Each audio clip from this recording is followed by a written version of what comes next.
rather not speak about anything else other than this, because very personal to me.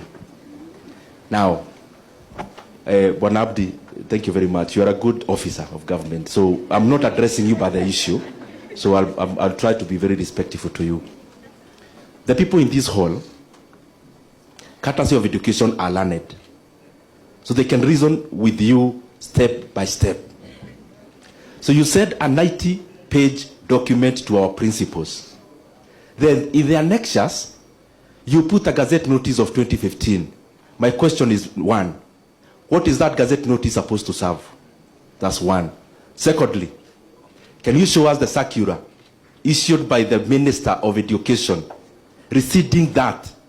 And can you also communicate to our principals that the capitation is 22,000? Just an email. The same way you sent a circular, said one, confirming that the capitation is 22,000 shillings. And lastly, it is important for you also to address through this gathering that this calendar year that is ending, this education year, academic year, out of the 22,000, our schools have only received 14,000. If you minus the one for infrastructure, it is coming to 11,000 shillings. Are you going to pay this debt to our schools? Because if you don't pay, and you tell them, like they were told last year, the way they survived in that year, they also know how to survive. How do they survive when there are suppliers waiting to be paid? Thank you very much, Mheshimiwa, and thank you for your passion in education. You know, for you've really done well in that area. But all I just want to assure the communities outside there, the poor households, that I'm able to share with you the circular done by the CS right away. He did a press release, and therefore the capitation still stands at 22,244 for our senior schools next year. That is very clear. For the junior schools, it is 15,043. And there's already official communication. There's the capitation for primary is set to grow. And I think pronouncements have already been made from 1,420 to 2,238. And then on the other side, government has also been supporting in terms of examinations and all that. So I think the document we annexed there, the guideline, by the way, is complete. People just focused on one thing. I don't know why. Because we were guiding the schools, being a new system, we wanted them to see how they can do their timetable and organization of the curriculum, that English has 5 lessons, mathematics 5, every other, so they're able to timetable in terms of non-teaching staff. If it's a single stream school, how many workers do they need, or if it's a 3-stream school. So it's a very comprehensive circular. But as for the exact amount that went to the schools, I think, Mheshimiwa, it is something that we need to discuss, because in the Ministry of Education, we only release what is released to us from the National Treasury. And I think everybody here knows that. Our source of funding is from the National Treasury. Okay. And we have been duly doing that, releasing the funds that the National Treasury gives us. And I think there was something in the debate sometimes back. That also is something that we are all aware and conscious about. Thank you. All right, please pass the mic to. Now, that's the beauty of this kind of a debate.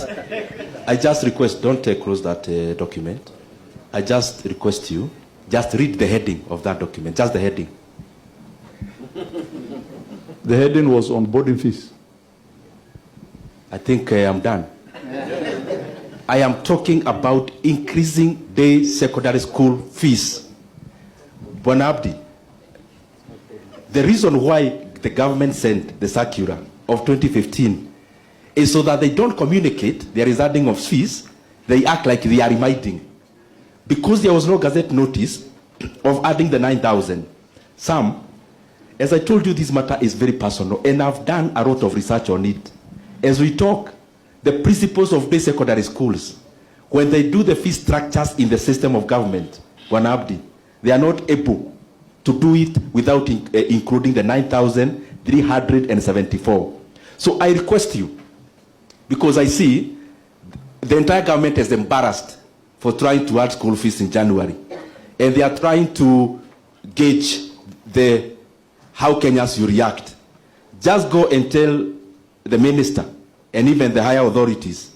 Kenyans have responded. They are very angry.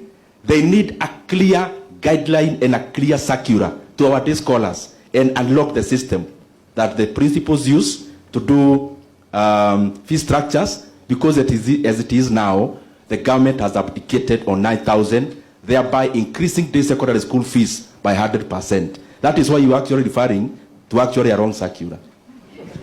Well, I think there's some take home here, that there's work that we need to do just to clarify that. I think it's for the best interest of the country. Let's hear. The only thing... sorry, Dr. Abdi. Politely, please. Yeah. The only thing I wanted to add is that I've already said that the attachment we attached to that guideline is a 2015 document, a Gazette notice. Hold on. And at that time, parents were required to pay 9,374. And the capitation at that time was 12,870. It all adds up to the current 22,244. So the other thing I also want to say is that when we are admitting students, the admission letter or the joining structure is generated online. And you know very well, even the current Form 1s, when they're going under the 8, they print. So the ministry controls what a school is supposed to put, whether it's a day school or a boarding school. So, but Mheshimiwa is asking, please let us clarify further and do a clear, circular on even including day schools.